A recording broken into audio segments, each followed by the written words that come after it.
Ang What the Bible Says nga ginumala sa Bible Baptist Church, Santa Cruz, Labugon, Mandawi City, magapamisita na usab sa tagsatag sa kapanimalay uban sa panghinaot nga ang pulong sa Ginoo makakita og luna sa inyong kasing-kasing nining taknaa. Sulod sa 30 minutos, ako makikauban kaninyo og magahisgot sa yanong plano sa Dios sa dakong kaluwasan sa atong mga kalag nga hatag sa Dios. Kini si Pastor Rogelio Baladhay. Ang What the Bible Says, Labugon, Mandawi City nga gidumala ni Pastor Rogelio Baladhay. Mabati matag alas 5 hangtod sa alas 5:30 sa buntag. Adlawng Lunes hangtod sa Domingo ug alas 4 hangtod sa alas 5 sa hapon. Matag Sabado. Daghang salamat. Sa kini ang DYKC Sai 75 ang inyong radyo Rumba. Balita, komentaryo o kalingawan. RPN Radio, RPN Talk, Radyo Ronda Cebu. Malit pa yung tanan. Member KBP.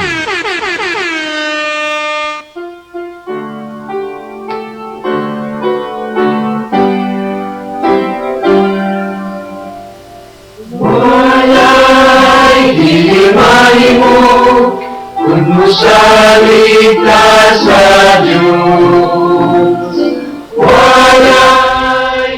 Ang What the Bible Says nga ginumala sa Bible Baptist Church, Santa Cruz, Labugon, Mandawi City, magapamisita na usab sa tagsatag sa kapanimalay uban sa panghinaot nga ang pulong sa Ginoo makakita og luna sa inyong kasing-kasing nining taknaa.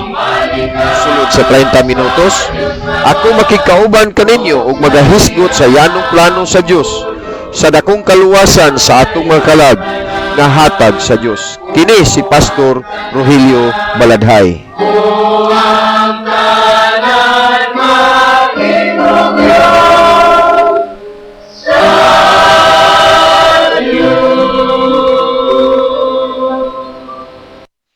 Salamat sa Ginoo sa manindot na usab nga kahigayunan nga din kita makapadayon sa paghatod ug pagdala siyang pulong dinhi sa atong tulumanon. What the Bible Says, kumusta adlaw nga Miyerkules karon, pitsa 8 sa buwan sa Hulyo. Salamat ta nga makapadayon ta sa paghatod pagdala siyang pulong. Doon na tay makauban sa simbahan nga nag-celebrate siyang birthday si Ate Linlin, Evelyn Jail Baladhay Sulyigi. Akong anak nga babae o salamat sa Ginoo Lin, happy birthday o ang Ginoo magadugang pag mga panalangin sa inyong pagkinabuhi ni Henry o sa ni Isa ug ni Rafi. Salamat sa Ginoo adlaw nga Miyerkules do na tay midweek prayer service karon. Sugod sa alas 6 sa hapon o hinaot ko nga matag kaigsuuna na to, makatambong ta, makaapil ta sa mga ampuan na nato no sa atong iglesia. O mayong buntag sa tanan nga mga nagapaminaw diha sa nagkalalaing lugar. Ang mga pag-ampo nga kining pulong sa Ginoo nga inyong madunggan, kung wala pa mo maluwas, wala pa mo makaangkon kang Kristo sa inyong kasing-kasing, magahatag nato kahigayunan nga makasabot mo kung unsa gayud ang plano sa Ginoo sa kaluwasan sa kalag. Mao kini ang pinaka tumong ug tuyo ngano nga doon na tayo programa dinhi sa kanginan sa dinhi gyud sa duha ka station ang DYKC DYLA kay gusto nato nga mahimo gyud ta nga galamiton no nga masabtan gyud unta sa mga katawhan kung unsa ang paagi sa kaluwasan. O mayong buntag sa mga kahigalaan nato, mga suking tigpaminaw diha sa southern part sa Cebu. Minglanilla, Brother Dodong Rimocaldo, Brad, maying buntag diha sa Naga, Pastor Larry Rivera, diha sa Karkar, Pastor Aquiles Labandero, o dinhasab sa Sibunga, Pastor Victor Mejias, diha sa Dalagit, si Brad Genesis Francisco, maayong buntag sa tanang suki natong mga kaigsuunan. Salamat sa makanunayon nga pagsunod. Northern part sa Cebu, Pastor Akil Ibardone, Pastor Fernando Gilboina, Consolacio Gliluan, Compostela, Pastor Danao, Pastor Edito Quadra, diasad sa Carmen, Pastor Clarence Oy. Maayong buntag. Sa mga kaigsuunan sa nato, kanunay nagsunod sa atong programa si Brother Jis o si Ma'am Heidi Kabingatan. Bad, maayong buntag. Niya sa atong si Brad Mario diha sa Bagong Daan, si Rino, niya diha sad sa Bakilid Pilit, Brother Ronnie Buhulano, Brad, maayong buntag. Niya sa Tipulo, Brother Johnny Baladhay, Ma'am Ikit, maayong buntag. O si Brother Mike Dilaw, ah, maayong buntag. O si Marwina, diha sad si Brother Anchubas, o si Mambilya, Okay family, o Aranis family, maayong buntag. Nya sa ato sa mga kaigsuunan, diha sa Kanduman, si Brother Carlos Ignali, Pinya family, Bajik-Jik, o Ma'am Jo, nya Junji, o si Migan, maayong buntag. Unya, diha sad sa Bagong no? Kumusta? Diha sad sa Leyte, maayong buntag sa tanang lugar. Sa Leyte, sa madungog atong Sibya, amping ta, no? Atong panahon sad. Diri Cebu, nagmadag-umon kagahapon pero wa gyud ka bundak ang uwan. May buntag sa diha sa Bohol, sa atong mga outreach, diha sa San Jose, Talibon, diha sa Buena Vista, diha sa Ubuhan, Tubigon, o sa Tagbilaran, Mangga, Tagbilaran. Maayong buntag sa mga kaigsuunan, kauban nato mga relatives nako diha sa Tubigon, Bohol. Maayong buntag. Diha sa Negros Island, kumusta? O labi na usab sa tanan, no? Mga kaigsuunan nato. Sa ako nag-iingon kaganina, Miyerkules ron, doon na tay pagsimba, aron makadaapil tas mga ampuanan sa iglesia o makahimo sa ta nga makapadayon ta sa pag-ampo sad sa mga kaigsuunan nato diha sa pagtuo. Pasalamatan gyud natong Ginoo nga ang kining programa gyud ang katuyuan ani nga mahimo gyud ta nga instrumento aron makatawhan makadungog kay ang mga tawo karon materialistic na gyud kayo, kalibutanong butang lang atong gihuna-huna. Wa ta ka huna-huna nga usa ka adlaw mubiya ra gyud ta ning kalibutan ug mao kana ang katuyuan nga ano nga doon na tay programa gikan sa Bible Baptist Church Mandawi. Wala tay sponsor, wala sa tay produktong gi-promote kundi atong iglesia mao gyud paluyo ani sa katuyuan nga mahimo tang instrumento o galamiton nga makasangyaw sa pulong sa Ginoo. Kay mao ni programa. Ang iglesia mo'y lugar sa mga luwas o ang iglesia mausay muwali. Magpahibaw aron ang mga tawhan nga wa pay Kristos kasing-kasing makaangkon kang Kristo. Pero dili ang iglesia mo'y makaluwas. Si Ginoong Jesucristo ang makaluwas. Iyang gihatag iyang kaugalingon, bayad sa atong mga sala aron nga si bisan kinsa nga musangpit kaniya, bisan kinsa nga muduol kaniya makaangkon sa kaluwasan. Kung ikaw karon ning kabuntagon, wala pa ka maluwas, dool ni Kristo kung buot ikaw makaangkon sa kinabuhing walay katapusan. Sa ato nga pagpadayon mo, dool ta sa tilan sa Ginoo sa pag-ampo. Human sa mga pag-ampo, ania kitay usa ka linain nga awit. Hinaot ko nga pinaagi usab sa mensahe sa alawiton panalanginan sa atong kasing-kasing ning takna sa kabuntagon. Sa imong presensya mahan nining takna sa kabuntagon, nagapasalamat na usab kami sa manindot nga kahigayunan nga imong gihatag sa matag usa ka namo. Kandin makapadayon na usab kami sa paghatog pagdala sa imong pulong dinhi sa tulumanon. What the Bible says, salamat Ginoo sa manindot nga pagpahulay sa kagabion o salamat usab sa kusog kabaskog panglawas nga imo na usab nga gihatag kanamo. Salamat ning adlaw karon nga Miyerkules. Salamat Ginoo nga ikaw gihapon nagahatag og kahigayunan nga makaabot kami nining adlaw sa semana. Kung pagampo karon Ginoo nga imong panalanginan karon ang mga pulong amo nga pamalandungan. Ipahimutang kini karon sa kasing-kasing sa nagapaminaw nga unta masabtan nila ang paagi sa kaluwasan. Kamita usab kini mong alagad.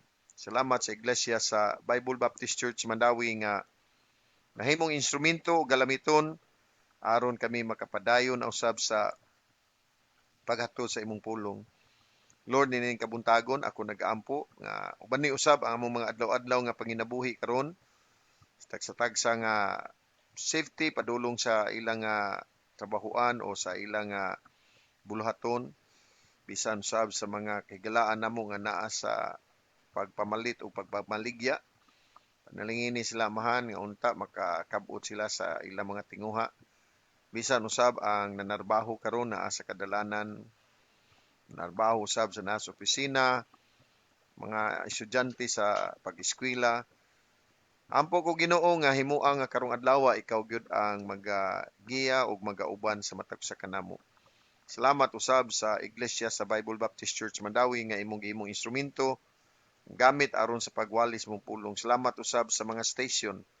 Himo silang kaabag kanamo. Panalangini karon ang adlaw ang mga kigalaan namo nga naa karon sa kaliyahon sa panglawas ihatag kanila ang kalig-on. Panalangini ang mga doktor nga nagatiman nila mga tambal bisan sa mga membro sa pamilya ihatag kanila ang kahigayunan karon sa pag hatag pa og dugang mga pailob gugma sa pag-atiman. Panalangin usab ang mga igsuunan namo nga nas kaliyahon sa pagtuoy hatag ang kalig-on. Salamat Ginoo nining adlaw karon o akong pag-ampo nga ikaw mahimaya sa among kinabuhi sa ngalan ni Kristo mong Ginoong manluluwas. Amen.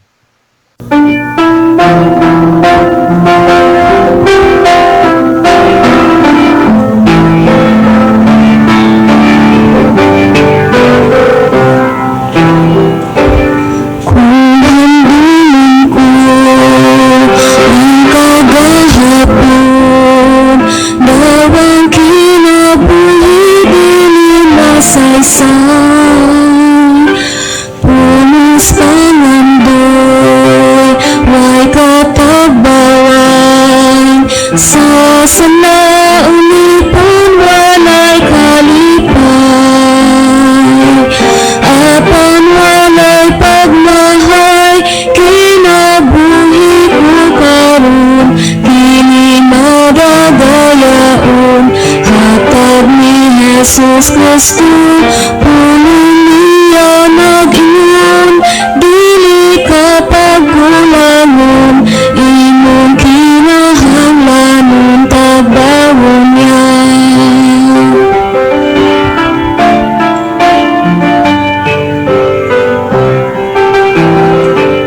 Kang Kristo lamang magatutok ko, ang salam buntog may kadaugan, mga pangandoy dunay paglaom, bagong kinabuhi may katagbawan, apan walay pagmahay, kinabuhi ko karon, kini madagayaon, hatag ni Jesus Kristo, pulong niya nag-ingon, dili ka pagkulangon, imong kinahanglanon, tagbawon niya. Imong kinahanglanon, tagbawon niya.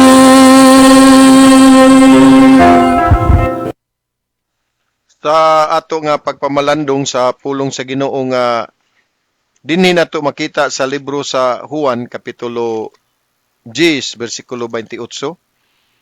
Juan kapitulo 10 nya bersikulo 28 nagingon siya, ug ako naghatag ngadto kanila og kinabuhing dayon ug sila dili gayud malaglag.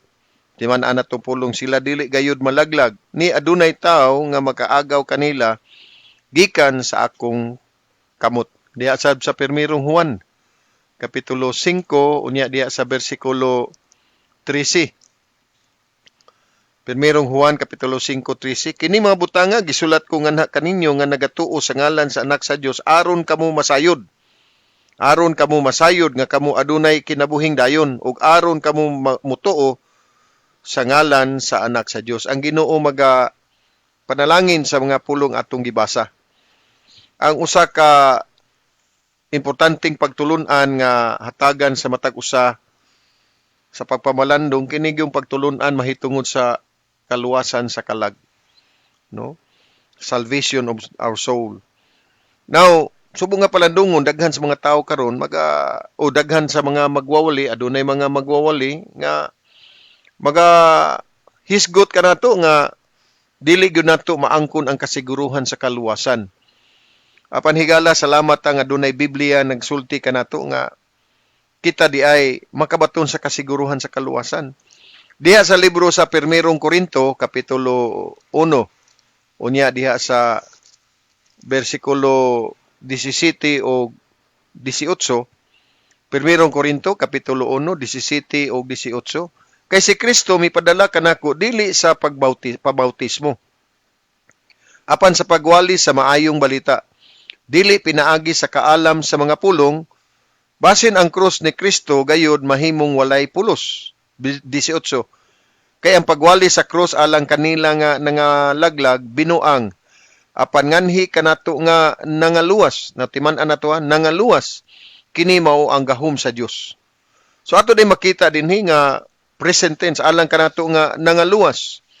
So naa di ay tao nga maluwas kay doon na manggoy mga magwawali karon o mga magtutudlo naa sa kadalanan, kasimbahanan, diya sa kahanginan nga magasulti kanato nga wala pa gyud makaangkog kasiguruhan sa kaluwasan kay wala pay tao maluwas mintras buhi pa kay makasala pa ta.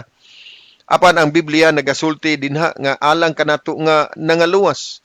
Sa ato pa naanag gyud ay mga tao nga naluwas kay ang kaluwasan ko dili man na siya usa ka ganti kun dili usa man na kasaad gasa sa Dios nga kun adunay mo sali kun adunay mo tuo makaangkon siya sa mao nga kaluwasan. So ang pulong sa Ginoo nagahatag gayud kanato sa pagpasabot ug ang pulong sa Ginoo naghatag gayud kanato nga ang kaluwasan di ay posibleng mahitabo mintras buhi pa ta. Ug sa dihang nakaangkon ta sa kaluwasan, dili kay kaluwasan nga walay kasiguruhan, kundi adunay kasiguruhan. Ug mao kini karon ining kabuntagon magatuon kita sa pagtulunan eternal security of the believers. Ang walay kinutubang kasiguruhan sa mga magtutuo, walay makaagaw kanato. Ang mga dili luwas, ang mga magwawali nga dili luwas, ang mga magtutudlo nga walay kaluwasan pa, gitawag ni nila og usas, one save, always save. Tinuod man na siya nga sa dihang naluwas ka, magpabilin kang luwas. Pero ang pulo nga ato magbasa din sa Biblia, kanang gitawag eternal security. Ang walay kinutuban nga kasiguruhan sa kaluwasan. Or gitawag na siya diha sa libro sa Hebrehanon nga full assurance of hope. Na walay kinutuban nga kasiguruhan sa paglaom diha sa Hebrehanon kapitulo 6. Versikulo 11. Niingon siya, o kami nagtinguha nga ang matag usa kaninyo magpakita sa samang pagka makugihon ngadto sa hingpit nga kasiguruhan sa paglaom, no? Full assurance of hope unto the end. So aduna gyud ay katibuk ang kasiguruhan sa paglaom. Kung ang usa ka tawo di ay misalig na ni Kristo, so ang paagi gyud nga ang tawo maluwas dili gayud pinaagi sa buhat, dili gayud pinaagi sa paningkamot, kundi pinaagi sa pagtuo. Naay gisuwat ni Apostol Pablo ay diya sa libro sa Roma kapitulo 4 bersikulo 5, nagiyon siya, apan ngadto kaniya nga wala nagabuhat. Timan niha? Apan ngadto kaniya nga wala nagabuhat, apan nagatuo nganha kaniya nga nagpakamatarong sa mga dili Dios nun, ang iyang pagtuo giisip nga alang sa pagkamatarong. Klaro ang tataw ang mong bersikulo no ngadto kuno sa tawo nga wa magbuhat. Apan adunay pagtuo, apan nagatuo. Sa ato pa day higala diha ni Kristo mao kini nga ang mga magwawali nga nagawali kanato ug nagapagtulunan nga imong madungog ang kaluwasan di ay resulta sa buhat, makita nimo nga pagkadakong sukwahi sa pagtulunan sa pulong sa Ginoo. Adunay upat ka butang nga hatagan nato sa pagpasabot karon ngano nga ang kaluwasan dili man mawala, aduna may walay kinutubang kasiguruhan. Nganong aduna may hingpit nga kasiguruhan sa paglaom. Una, tungod kay kita naluwas sa grasya because we are saved by grace. Sa Episo 2:8 tungod sa grasya kamo naluwas, pinaagi sa pagtuo dili sa inyong kaugalingong kahimuan kini gasa sa Dios, dili sa mga binuhatan aron walay bisan kinsang magpasigarbo. Sa ato pa ang kaluwasan diay gihatag ingon nga libre. No, ingon sa Roma kapitulo 6 bersikulo 23, kay ang bayad sa sala mao ang kamatayon, apan ang gasa sa Dios mao ang kinabuhing dayon pinaagi ni Hesukristo nga atong Ginoo. Gasa asam ta kita gasa nga gibaligya, asam ta kita gasa nga gibayran. Gasa gali freely given. So salvation is the gift of God. Dili na atong nakabot. So ato ni makita nga kini ding kaluwasan ato ning madawat pinaagi sa pagtuo. Diha sa Roma kapitulo 5 bersikulo 1, nagingon sa busa ingon nga gipakamatarong pinaagi sa pagtuo, kita adunay kalinaw uban sa Dios, no? Pinaagi sa pagtuo. O kini usab nga kaluwasan dili kini nagagikan sa tao kundi gikan kini sa Dios. Mugna kini sa Dios, dili kini iya sa tao.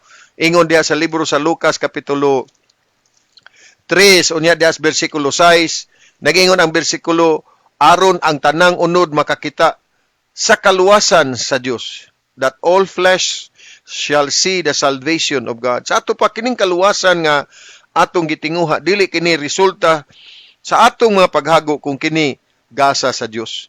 Mao kini nga ang atong kaluwasan dili gayud mawala tungod kay kining kaluwasan na angkon tungod sa grasya. Ikaduha, ang kaluwasan dili usab mawala tungod kay kita nasilyuhan nga timbrihan sa balaang espiritu.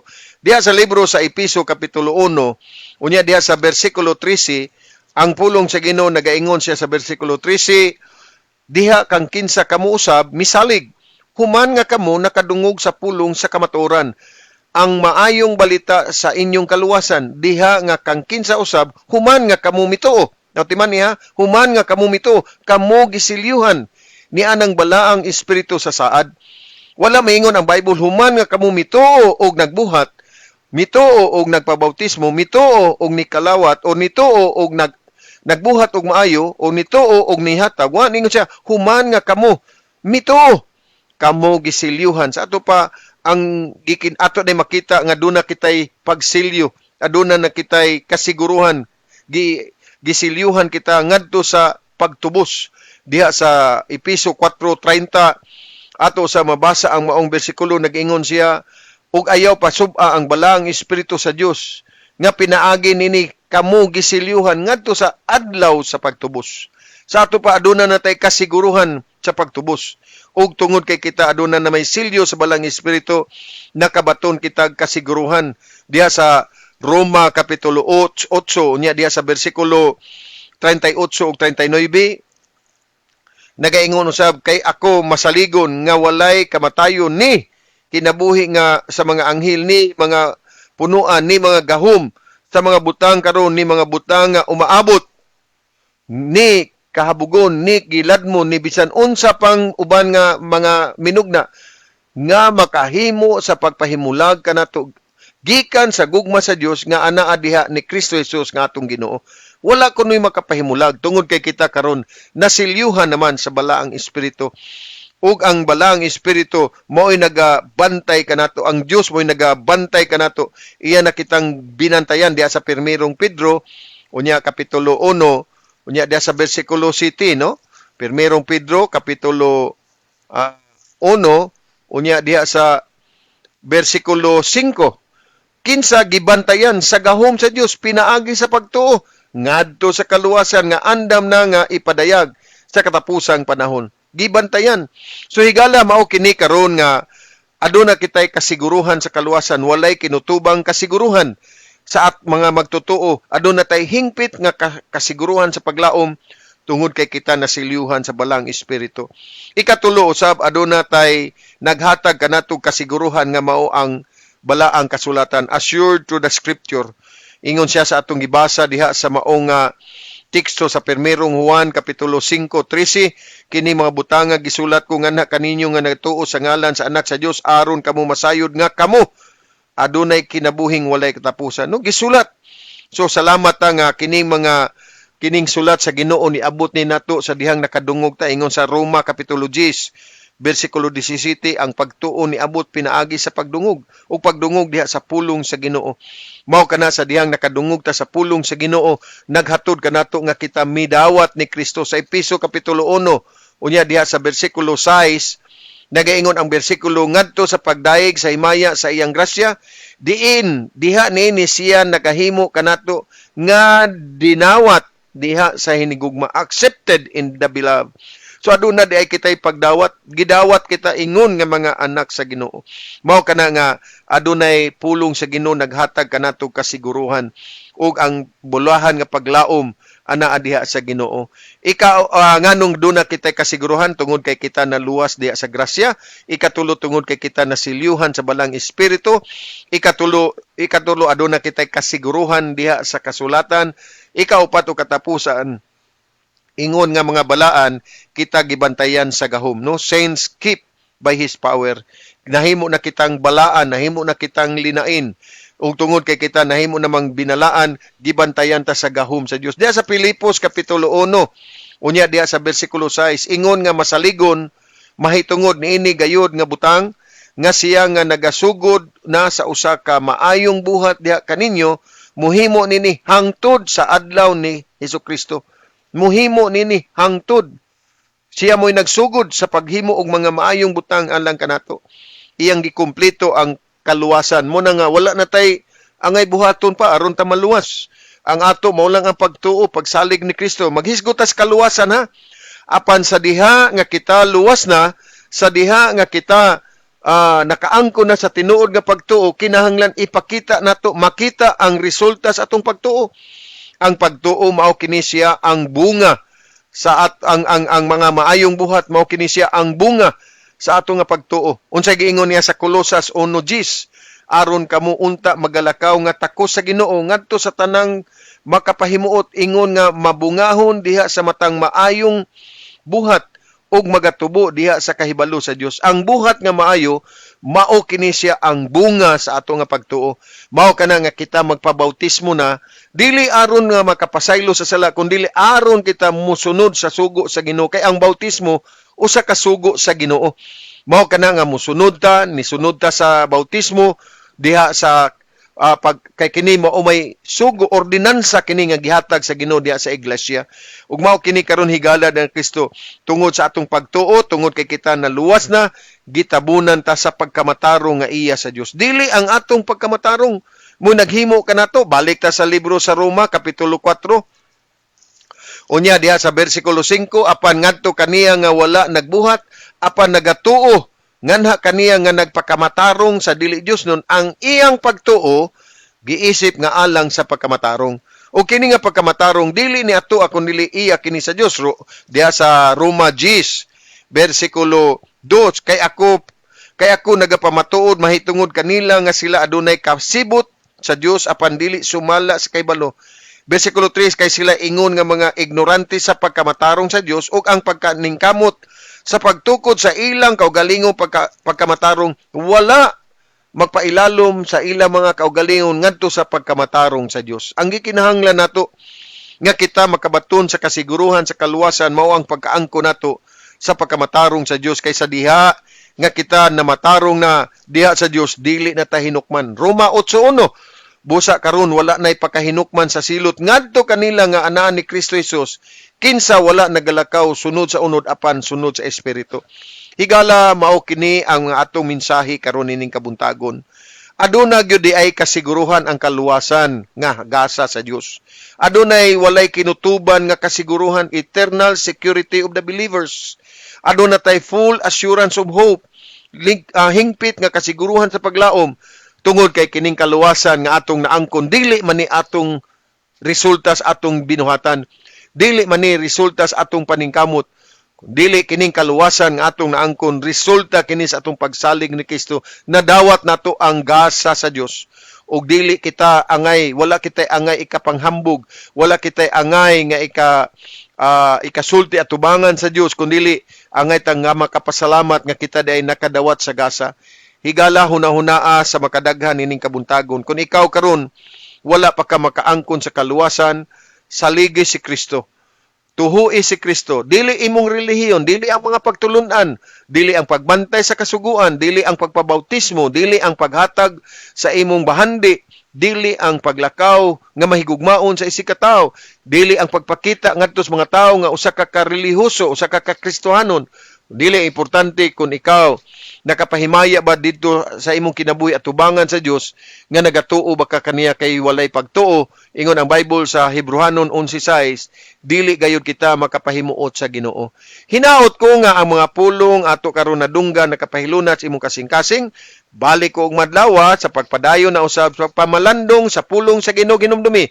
Bisag unsa kadako sa kalisod nga maabot sa imong kinabuhi, ang Ginoo nahigugman nimo.